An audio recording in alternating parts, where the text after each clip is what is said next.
Minnesota sports fans, Jonathan Harrison here alongside Tony Liebert, Joe Nelson, and Will Raggets for another edition of Bring Me the Sports on YouTube. Boys, three big topics to discuss today, and we'll start off with the big one. It's finally game week. We're finally back in action. The Vikings in action this weekend against the New York Giants. Will, let's start off here, a little preview, if you will. You just wrote over on Vikings on SI.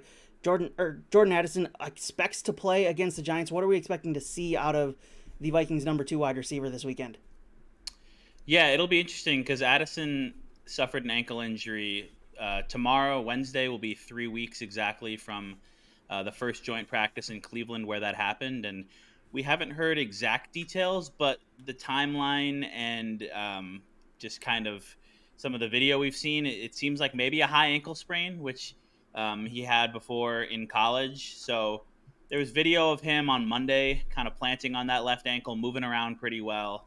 But if it's 3 weeks, we're right up on that timeline. So if Addison plays, there's a chance that maybe he won't be at 100%.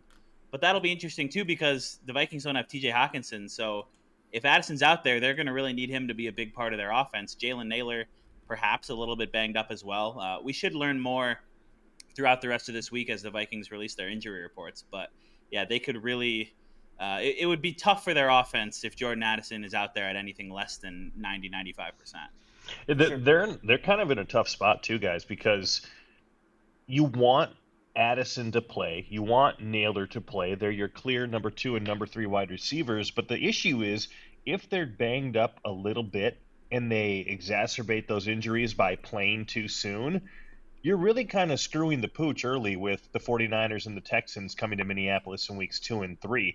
But that's the problem, is that because those weeks 2 and 3 games are so huge, you got to feel some pressure to get Addison and Naylor on the field, even if they're not 100%, because it's so critical to win in week 1. Because if you don't, you're really looking at probably a legit shot at starting 0-3. So It's risky. It's kind of like you're putting everything on the line right off the bat here in terms of wide receiver depth.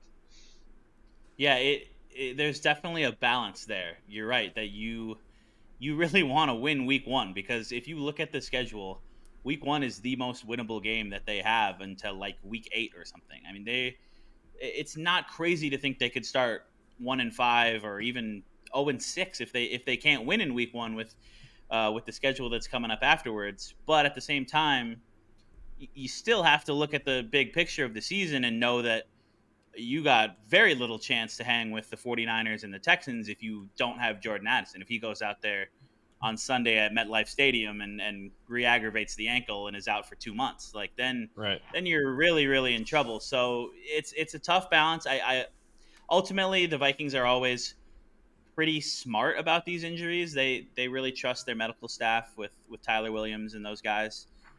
So they'll see what Addison can do throughout the week in practice, and it does sound like he's on track to play on Sunday. It'll certainly be an interesting game on Sunday with the Giants. And Joe, you wrote about this earlier today on Vikings on SA. 5 Giants that could make the Vikings' lives hell on Sunday. Who are the biggest threats to Minnesota on Sunday, Joe? You know, it's actually kind of hard to come up with 5 total, so I had to throw in their left tackle, Andrew Thomas. I'm not very high on the Giants at all, but I will say the other 4 players I have on that list are potential game wreckers, and that goes with 2 edge rushers, an elite beefy man in the middle of their defensive line, and then obviously their star rookie receiver. And those 4 guys we're specifically talking about Kayvon Thibodeau, who had 11.5 sacks last year. Not great like QB hurry numbers or anything, but we know he can get off the line and cause problems. That'll be Brian O'Neill's primary assignment on Sunday, I imagine.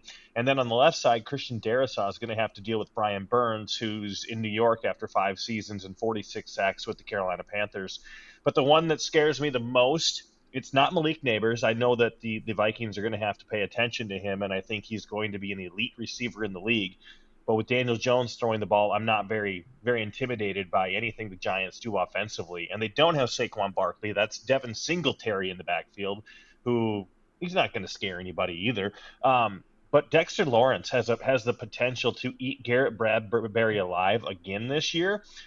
Blake Brandle's bigger. Hopefully that helps double team situations and keeps a little bit of heat off of Darnold. But there's a scenario in week one where two very good edge rushers combined with Dexter Lawrence manhandling Garrett Bradbury again up the center has a shrinking pocket effect on Sam Darnold. And we all know what happens when Sam Darnold doesn't have time to throw bad things. So those are critical elements, especially with the Minnesota offensive line blocking two edge rushers and Lawrence on Sunday. That is by far the biggest storyline entering the game, in my opinion.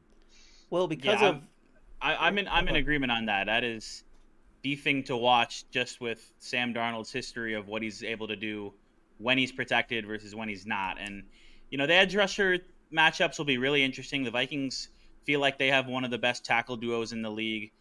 Darisaw and Brian Burns have been going at it since they were both playing in the ACC back in the day. Darisaw made his first NFL start in 2021 against the Carolina Panthers and Brian Burns, and so that'll be a fun matchup to watch. Obviously O'Neal and Thibodeau, but you said it. It's with the Vikings and the Giants. It has always come down to Dexter Lawrence and Garrett Bradbury, and Garrett Bradbury had a career season in 2022 when he was in a contract year after really struggling in pass protection for 3 years.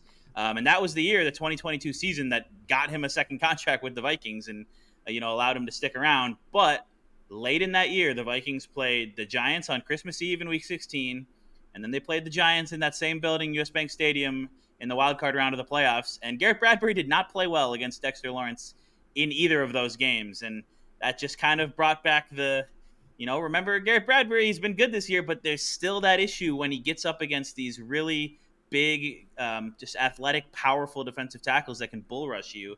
He has trouble with those guys, and that was the case last year as well. So it's going to be the Vikings have to game plan away as best as possible to give Bradbury help and not put him in a ton of one-on-one situations against Lawrence to whatever extent that's possible.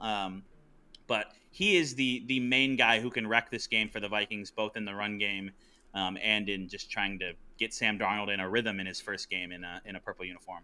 So with the injury updates in mind, as well as what you guys have just been talking about with the defensive side of the Giants being a little bit threatening towards the Vikings offense, Tony, let's start with you, then we'll go to Will and Joe.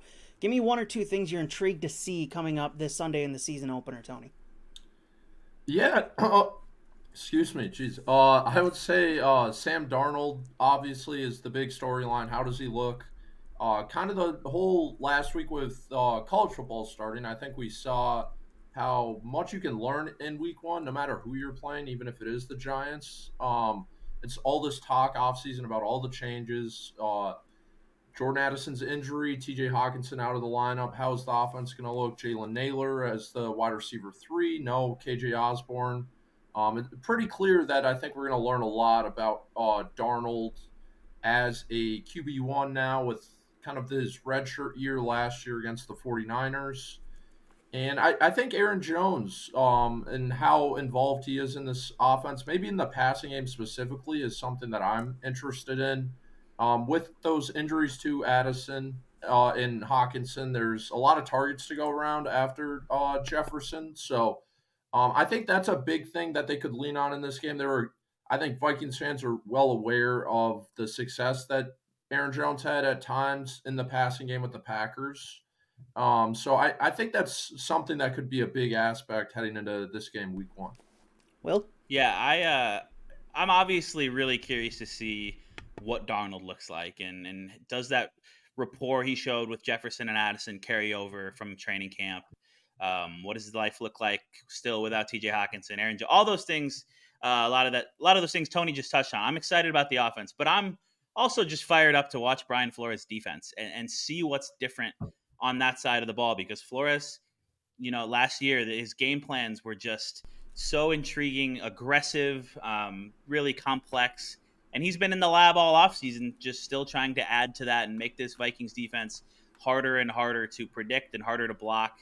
And they have new pieces. I'm excited to see Jonathan Grenard and Andrew Van Ginkel and Dallas Turner, Stephon Gilmore, a lot of guys on that side of the ball who have been added to the core of those three safeties.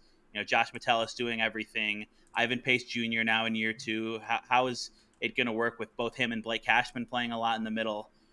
Just a lot of fun pieces on that side of the ball and with Flores kind of cooking it all up, I'm very curious to see what they can do to make Daniel Jones make his afternoon a long one, and perhaps force him into some rush decisions and maybe a few takeaways. Joe? I'll piggyback on that. I'm going to go with the defense here because year two under Brian Flores, there's a lot of players who had that defense. They were learning it for the first time last year. They should excel in it this season. And then with the added cornerback depth this year, that's going to be the big litmus test for the Vikings early on. We're going to get a barometer check, right? We're going to see how much they can handle. And it's really a convenient season opener to be going against Daniel Jones and then, a wide receiver duo that's not all that threatening unless Malik Neighbors is literally Jesus football right off the bat, because Jalen Hyatt's their number 2, and we know he has speed, came out of Tennessee last year, but that's not a very imposing or intimidating 1-2 punch. And then when you have Devin Singletary in the backfield, you got to look at this as a great opportunity to see what kind of skill your cornerbacks and safeties have. We need to see that Stephon Gilmore can defeat the age demon one more year, right? This is his 5th team in 5 years. Can he do it again? I got a feeling he'll be stalking Malik Neighbors quite a bit on Sunday. Byron Murphy Jr., year 2 under Flores, should flourish, right? Shaq Griffin says he's healthy. He should be good. This is kind of the nice little warm-up game for the starters who didn't play in the preseason, because in weeks 2 and 3, again, I'll go back to this one all day and night.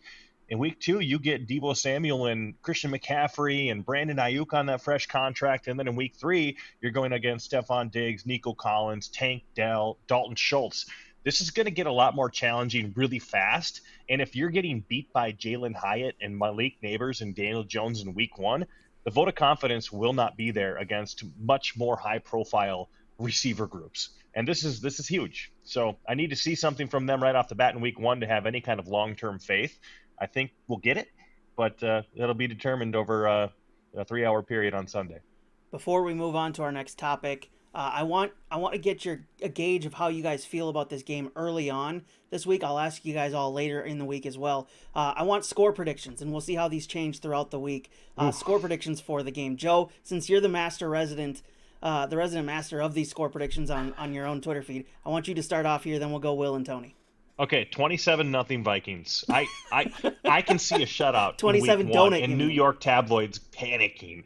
I really can. I mean, honest to God, how many times I got to say it? Is Malik Neighbors going to do this all by himself? Like, Daniel Jones with pressure against Brian Flores' scheme, and Brian Flores has 9 months to prepare for it? I mean, my God, this could be really bad for the Giants on Sunday. I don't care if they're playing at home. I really believe a shutout is a possibility, and I think the Vikings come out of there 27-0. You put me on the spot, but I was deep dive thinking about that in the back of my little brain. So I'm doing it. 27-0 Minnesota. 2 shutouts in 2 years for Brian Flores' defense. Incredible. Joe's got no respect for Wandale Robinson and Darius Slayton, I see. But no, I don't. I really don't. That's fair. That's fair. All right, Will. I do not think the Vikings are going to blow out the Giants because they haven't won a game by. I think the stat is they haven't won a game by 16 points or more since 2019, so they're due. or something like that. They haven't done it under Kevin O'Connell. They might be due. I think this is a low scoring ish game because Sam Darnold maybe still working out some kinks in Kevin O'Connell's offense. We just talked about earlier the Giants' defensive line and what some of the talent they have there. And then on the other side of the ball, I do think the advantage is Brian Flores' defense against Daniel Jones and a less than imposing group of weapons. So I'm going to say the Vikings win this one 20-17, something along those lines. Will Riker making the game-winning field goal at the end, you predicting here? Hey, maybe. Hey, I got to ask you. Maybe Stephon Gilmore with the game-sealing interception. Ooh, I like Raggeds, you tweeted that Reichert switching from 46 to 16 was, I believe, quote, fire. What about number 16 is fire? I think I said that was a big upgrade. I said Gilmore wearing number 2 was fire. Okay, maybe I misquoted you. I like the single-digit numbers, but I think 16, which previously held by Jaron Hall, is much better. 46 just looks wrong. It looks like you're like the long snapper or like Yeah. the That's fourth true. Yeah, string linebacker. that's an Andrew or something. DePaula kind of number. Yeah, you're right. Yeah, Cullen Loeffler or Yeah. whoever. Yeah. I take it you don't That, like college kickers who wear like number 90 or for some reason. Well, that one Penn State kicker back in the day who was huge, he was cool. But no, I think 16 looks better for Will Reichard. All right, And maybe Tony. he'll kick the game winner. There you go. I like it. Tony, your score prediction. Yeah, all this talk about the Giants wide receivers, I think it's good the Vikings won't have to worry about Isaiah Hodgins, who's now on the practice squad, I believe. That's a good point. Yeah. Yeah, I mean, I would agree the Giants cast of playmakers isn't too intimidating. But I was just looking at the betting odds for this game. The Giants, I think, are 1-point underdogs at home, so it's pretty much a toss-up. The experts think so. So I'll take the pessimistic approach, and I think the Vikings drop week 1 on the road. They obviously have as many questions, I think, as the Giants, but the Giants have the same quarterback that's worked with Brian Daboll. So it's the first game for Darnold, live speed regular season game with Kevin O'Connell. So there might be some kinks they have to work out. I definitely don't think it's going to be a high-scoring game by any means. I think we could see a low-scoring, kind of gross game. And I'll lean towards the more veteran duo with Daboll and Daniel Jones that have had experience working together now for a couple of years. What's the score, though? You gotta give us the score. Shoot. I'd say 17-14.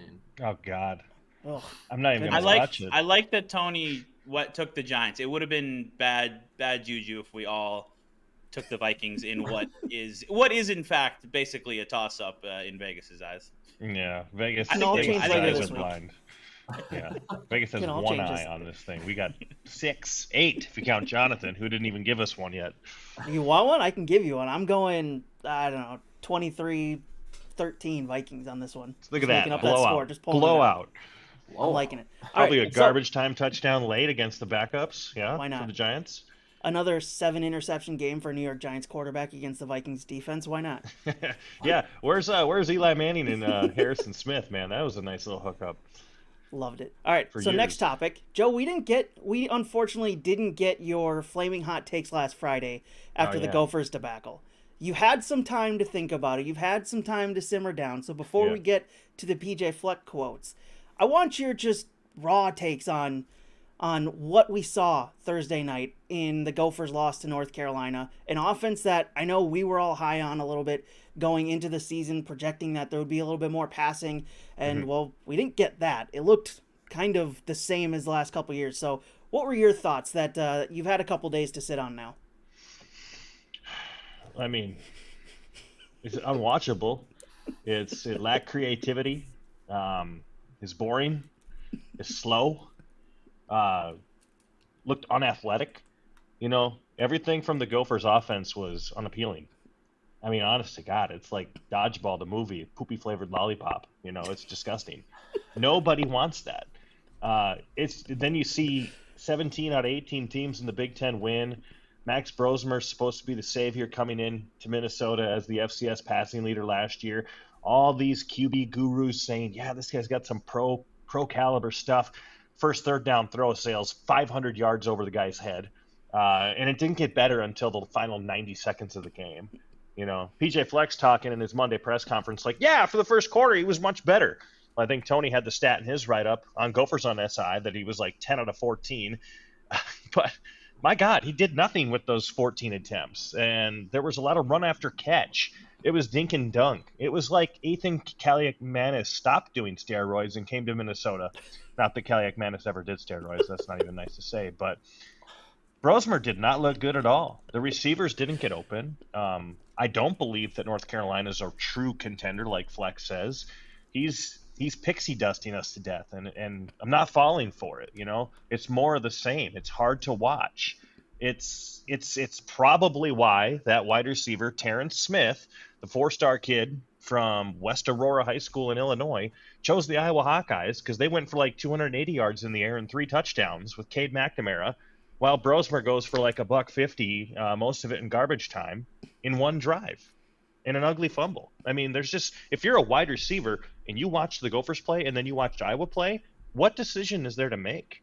And then you say, oh my God, Minnesota's put a couple of wide receivers in the NFL, but they've done nothing since 2019. You don't want to go there. You can't blame it all on the fact that Darius Taylor didn't play.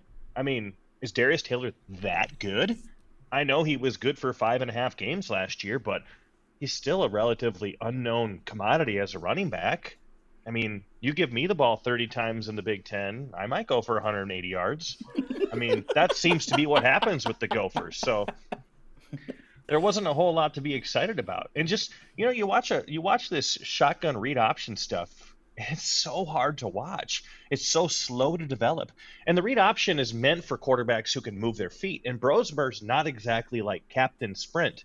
So I don't know how this is going to work over the course of the season when you're playing even better defenses. No disrespect to North Carolina. That's a solid front four and linebacking group, right? But that looked nothing like what we were promised. I mean, nothing like it. Nothing at all.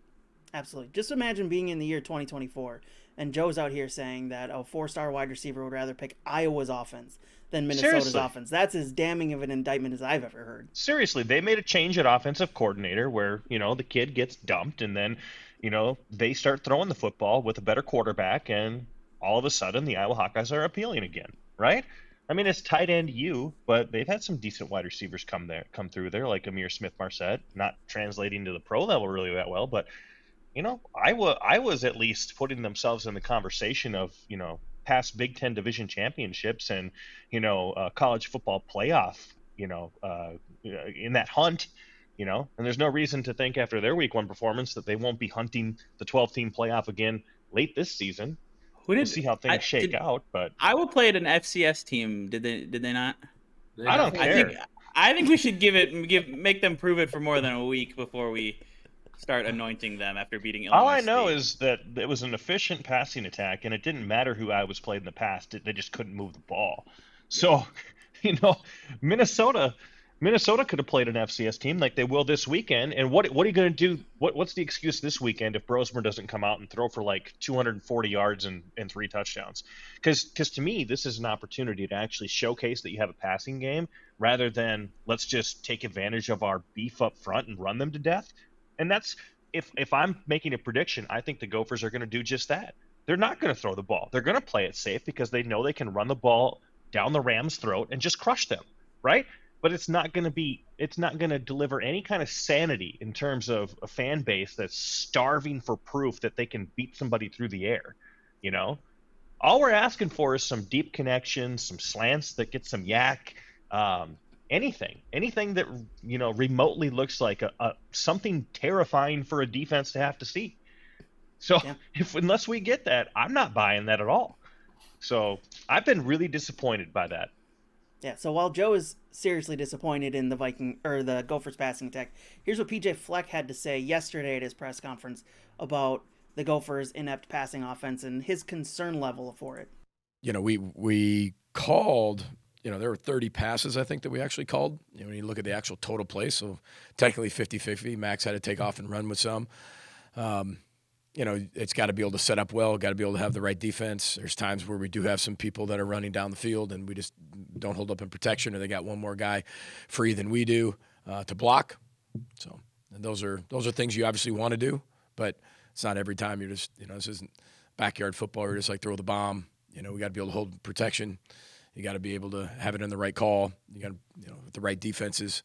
And, they did a really good job in a lot of different areas too. But, we did throw the ball down the field a few times, which, and that I think we only had 55 plays, something like that. You only had 4 plays in the third quarter. This isn't backyard football.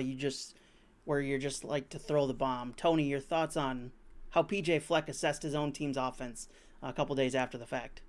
Yeah, I would kind of lean a little more towards Will pointing out that a few other teams that put up big numbers last week did play an FCS school, and whatever the Gophers do this week, I think will be important, even though they will be heavily favored to beat Rhode Island. I think the frustrating thing is, though, especially when you watch other teams across the country, there is a lot of creativity in play calling in college football. Like you watch a team like Arizona, their star receiver, McMillan, had like 350 yards and 4 touchdowns. You got Tennessee's quarterback putting up video game numbers. Just kind of across the country, it's like this. And then the Gophers are kind of just satisfied with having these level of offensive performances. And while it might work to get to 6-6, and you might have a year where you get 9 wins or maybe 11 wins like 2019, when like stuff like this is going to continue to happen. It just seems like the Gophers and PJ Fleck and just the offense as a whole is kind of accepting mediocrity. And while if Darius Taylor did play, they easily could have won that game. And while a few penalties here and there go the other way, they could have easily won that game. But that and when they play Iowa, they could easily win that game. And when they play Wisconsin and when they play Illinois, but they could also easily lose those games. It's a lack of desire to improve that's frustrating from a fan's perspective or someone watching.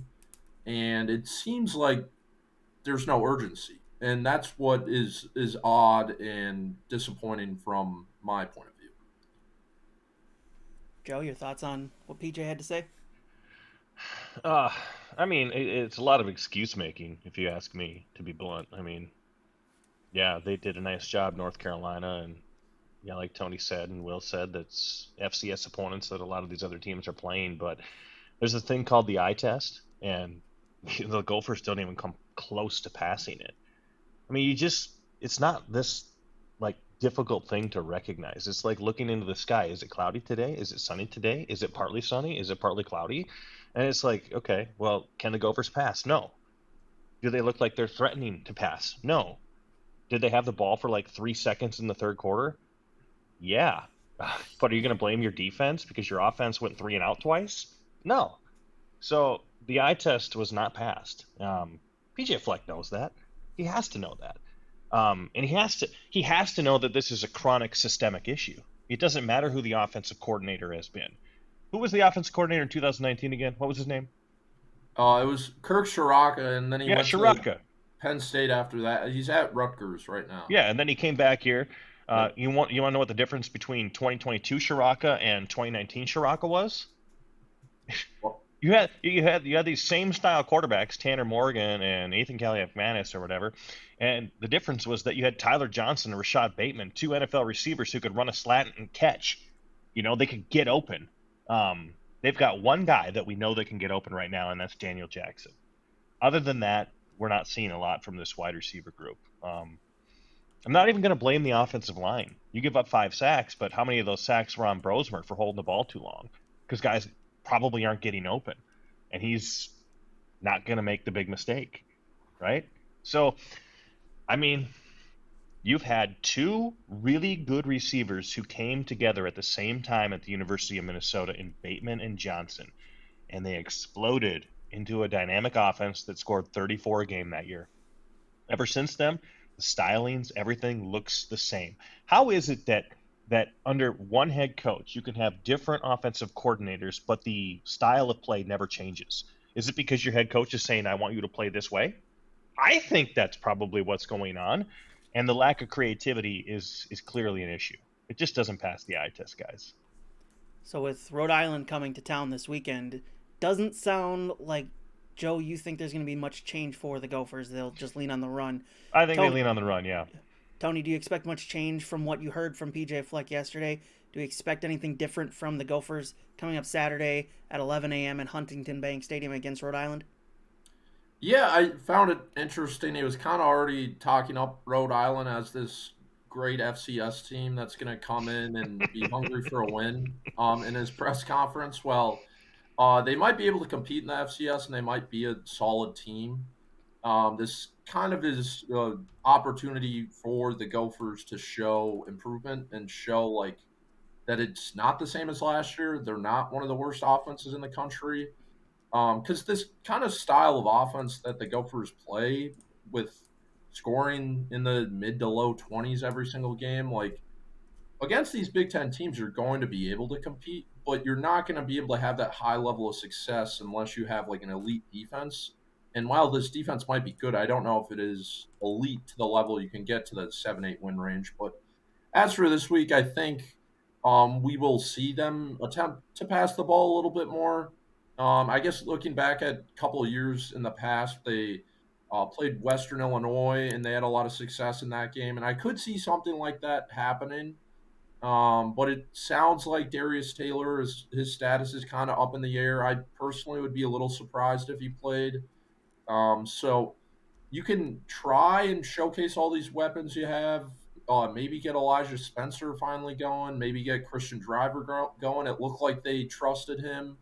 Um, but I mean, I kind of just go into this approach that you really can't believe it until you see it because now heading into these last two seasons in the off season, it's just been a lot of like talking up your new additions, talking up the receivers, talking up the quarterback. We're gonna pass the ball a little bit more, and it just really hasn't happened. So I'm not gonna believe it until I see it. I think they could. Um, I would kind of go on the other side of what Joe was saying. I think they have the talent at receiver, and I think it's more of an issue of schematics and how they are getting them open. Because it kind of just seems like the play calls are almost video game like that. It just you're kind of like spamming the same call over and over again, and it's not working. What Um, an indictment on the coaching staff if that's true, though. I mean, that's and you know what? There's no evidence to counter that. You know, they've done nothing to say that. Yeah, we're not that. No, we are capable of passing the ball. You know, Fleck keeps saying Brosmer. You know what he's seen since Brosmer got to town last December. What he saw in the opener was nothing like what he saw him play like for the 9 months since then. yeah. You know, we have to see it now. We have to see it. Otherwise, all you're doing is, car salesman crap. And that's he gets accused of that a lot, you know. So what's true? Prove it. Yeah, My absolutely. sense on the Gophers is that, like, if they can't come out and throw the ball well against Rhode Island and Nevada, then this could just be a horrible season.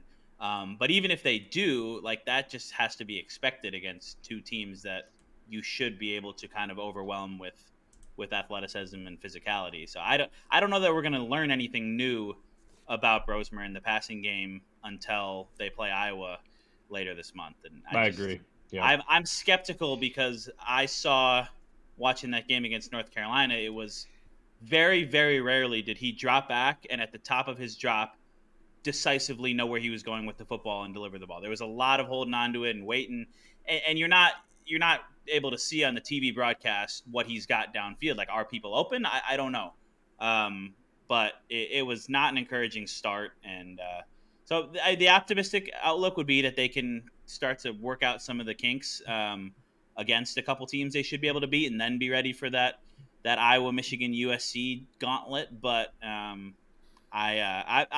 skeptical of them getting there with PJ Fleck in this offense. Yeah. So It's funny though. At the end of the day, they should have won. It's so Yeah, ridiculous. Yeah. They missed two field goals, a 27 yeah. yarder. They still should have won that game. And it's kind of scary because now you're probably going to pick up 2 wins. But now, based on how they played against North Carolina, I mean, unless you see dramatic improvement on the offensive side of the ball, you're almost guaranteed to be, let's see, 2-4 after 6 weeks because that gauntlet of Iowa, Michigan, USC coming up in weeks 4, 5, and 6. That's no joke. USC looked like the real deal. Michigan's going to be very good, obviously, and that's in Ann Arbor. And then, Iowa, regardless if it's here or not, definitely looks like a better team at this point. yeah, from one team that's getting off to its season or getting its season off to a bumpy start to a team that looks to aim for a high note to end their season. The Twins in the playoff hunt right now, 3.5 games back of the Guardians in the AL Central. 25 games left in the season, though there are concerns. 4-6 over the last 10. A lot of injuries still on the board. Carlos Correa hasn't played since early July. Byron Buxton hasn't played for the Twins since early August. Yes, he's in rehab with the Saints right now, but there's a lot of concerns here. So let's get your level of concern. Starting off with you, Will. We'll go to Joe and Tony. Your level of concern for the Twins down the stretch here. 25 games left. They've got the 13th toughest schedule left in the majors. Where do we stand with the Twins? Yeah, I'm feeling a little better after they came out and they've won 3 of their last 4.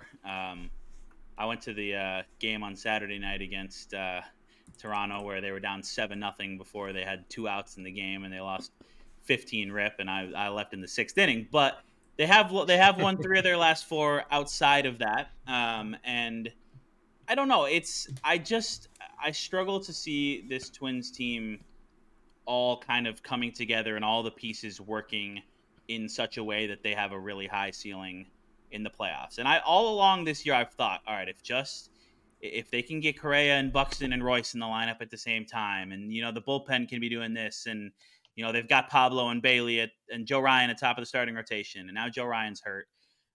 It's just they're going to make the playoffs because the Red Sox aren't very good, the Tigers aren't very good, the Mariners, whoever, they're not very good. Like, I think Fangraphs gives the Twins about a 95% chance to make the playoffs. So they're going to make the playoffs, but I could very easily see them, going on the road and losing 2 of those first 3 and being out in the wild card round. And I struggle to see them putting everything together and making a deep run, though I will not rule it out if they are able to finally get the big 3 of Lewis, Buxton, and Correa all in the lineup at the same time, and have Pablo Lopez and Bailey Ober keep doing what they've been doing for the majority of the second half. It's just, will we ever see Correa again? I don't know. Will Buxton come back up and play 6 games and then have more hip soreness? And will Royce Lewis? I'm not speaking this into existence, but he's probably due for an ailment at some point. So like, it's just, I'm very skeptical that all 3 of those guys or even 2 of the 3 are going to be in the lineup in game 1 of a wild card series. Yeah, we are the land of 10,000 lakes, and all of them have real thin ice when it comes to sports. I mean, it's like we're an injury away on every club from just going into the crapper, spiraling the drain, circling the drain into the abyss. It happens with every single team. We've talked about the Vikings and the depth they have at so many position groups is lacking, where if one guy goes down, it could be catastrophic. We know that's the case with the Minnesota Wild and Kirill Kaprizov and Matt Boldy, the goaltending. You're on thin ice all the time. The Twins, it's a testament to them throughout all these injuries that they are where they are. And like you said, Will, I think they're a lock to make the playoffs. They're currently in control of the second wild card, entering play on Tuesday night. They're a game ahead of Kansas City, who has the third wild card, and they're 4.5 games in front of Boston, who's the first team out right now. Boston's got huge series against the Orioles and Yankees coming up. That's going to be really difficult, and it's probably going to seal their fate as long as the Twins don't let them in any closer. They do meet for 3 games later this season, and that's right after a big Cleveland series in Cleveland for the Twins. So that could be momentous one way or the other. But, when it comes to a playoff team, it's so hit or miss with these guys. If Correa's back, if Buxton's back, if Brooks Lee is hitting, if Louis Varland, bullpen Louis is out there, that's going to help a lot. And if Pablo Lopez pitches like he has been over the last 2 months, and Bailey Ober's going like Bailey Ober's going like he has been for most of the season, you've got yourselves a pretty good 1-2 punch in the starting rotation, a pretty solid bullpen, a lineup that can be dangerous. They're capable of beating anybody, but they are 1 or 2 injuries away from being a complete non-factor, And let's be honest, when the game is on the line in the playoffs, how much do you really trust, or not trust, but how good on a scale of 1 to 10 do you feel about Yohan Duran right now? Yeah, like a 6 or 7 maybe. Right, it doesn't feel that good. Yeah. He's getting hit very hard this year. So the numbers look pretty good overall, but him and Griffin Jackson, the back end of the bullpen, it's strong, but it's very volatile. They're susceptible to the big hit this year, and a lot of walks and control issues, especially from Duran, not from Jax, but he'll give up the homers. So I think they're in the playoffs. I don't know if they have enough juice to chase down the Guardians. We talked about a month ago about them potentially chasing down the number 1 seed in the American League. I think they're 5 games back in that department right now. That's probably not going to happen. So you're in as a wild card. You're probably going on the road in round 1, and that's going to test their mettle big time. Yeah, I mean, it's kind of the same thing we talked about with the Gophers. It just seemed like it's been the same story the past few years. It's just health is the number 1 thing. That I just don't know if they're going to be able to reach their full potential, because kind of everything that Will and Joe said, all the pieces are there, a lot like the Gophers. But it just, well, it's not really a schematic or a coaching issue with the Twins. It's more of a health thing. They have the pieces to make a run, and like they said, they're probably going to make the playoffs. But is it just going to be another? Maybe they win in the first round of the wild card, and then they fall up short in the next series. Like, are they going to have that extra push to get over the hump and make some real noise? I think health will only tell, and that's a hard thing in sports to rely on your players to be healthy, and especially when you are the Twins. So, I think that's what it comes down to at the end of the day is are they going to be able to get that big three on the field? And if they are, they might be able to make some noise, and if they're not, it might just be the same story. And Last note. I can see them winning a first round playoff series. Right, if the season ended right now, they would go to Baltimore, who is a very good team. They're 80-59 right now. But when you have Pablo Lopez in game 1 and you have Bailey Ober in game 2, as long as you got at least 2 of the 3 big bats in your lineup, and then Matt Wallner deserves a lot of buzz as well for what he's done in the lineup. Like, they'll have a shot. I just think it's really hard for me to envision them then going into the ALDS against Cleveland or New York or Houston or whoever. And you're in game 1, you're starting Simeon Woods Richardson, and in game 2 on the road, you're starting David Festa or Zebby Matthews or Louis Varland. It's just you can get back to the Lopez Ober later in the series, but it's tough for me to see them winning a divisional round best of 5 series when you have to probably start with 2 rookies. I'll say this. I actually, it sucks that Joe Ryan is hurt. That's a big depth issue.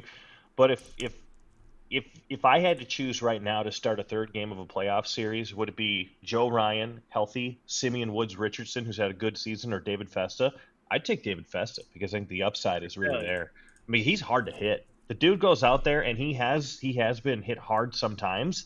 There's been like one inning where he'll walk a guy and give up a bloop single and then the dong, and that's what's killed him. That's what killed him in his first 2 starts, and then he settled down for like 5-6 starts in a row with 2 earned runs or fewer. And the strikeouts are there. The swing and miss stuff is nasty. I think his changeup is missing 41% of bats this season, which is shockingly high for a rookie right-hander. So I love his potential in a playoff game. Can he overcome that kind of juice in the stadium on the road, especially? I don't know. That's gonna be tough too. But that would be my question. Like I like Festa's stuff. I think he's got a lot of upside long term, but rookies are volatile, especially rookie pitchers. The mental side, especially a playoff game, especially a possible road playoff game. I mean, Zebby Matthews has been really good, and I just watched him go out on Saturday night and look like he'd never pitched above high A before, which he actually hadn't before this year. I wrote on Twins on SI that Tony had written this story earlier, but the St. Louis Cardinals manager was just raving about him after his previous start before he gave up 9 runs in 2 innings. And he's like, this guy's legit. So it excited me for the long term, but short term prospects are definitely volatile. Festa, he could go out there and surprise you, and he's looked good. But in a playoff game, I would love to still have Joe Ryan available as somebody who's pitched in really high level big league games for the last few years. So last question here. The long ball still scares me with him. It really does, especially early in games. Yeah, so last question here. And Will, it sounds like you kind of already started to answer it. From what you guys know now, we can make these quick. We don't have to go too deep into this. What you guys know now, can the Twins go on a playoff run this year? Will, I'll start with you.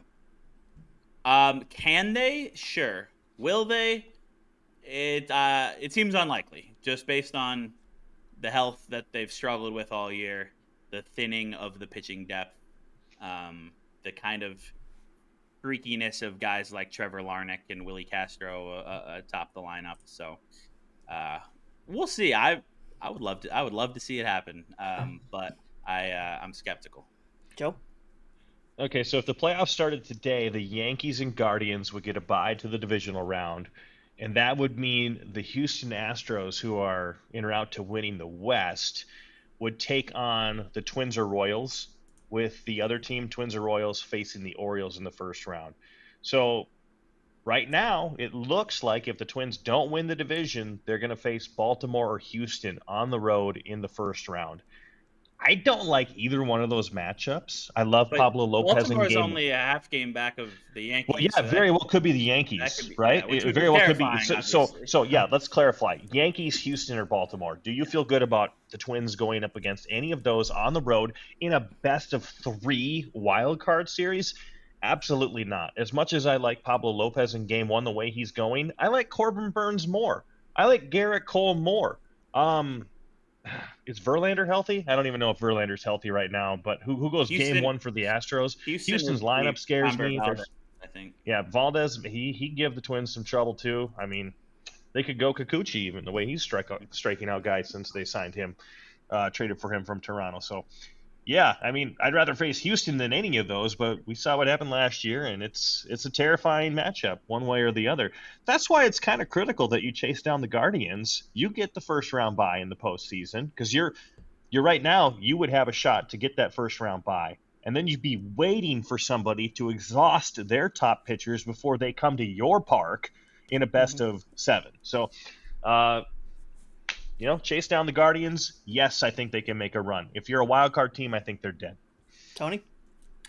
Yeah, I think they have the pieces, but I think there's a ceiling, and it really just comes down to health. If they were fully healthy, if they had Joe Ryan, they had all of the 3 big bats in the lineup, I think they could do it, but they might just be a year away with all their young pitching.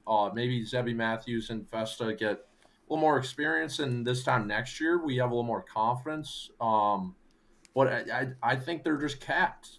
Kind of everything that Will and Joe mentioned. The matchups would just be really tough on the road, and they might be able to win one series, but more than that, it just might be a tough ask.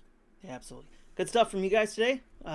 Minnesota sports fans, we'll be back again tomorrow with another couple topics to discuss as we break down everything that's happening across Minnesota sports. Go follow us over on Vikings on SI, Timberwolves, Twins, Gophers,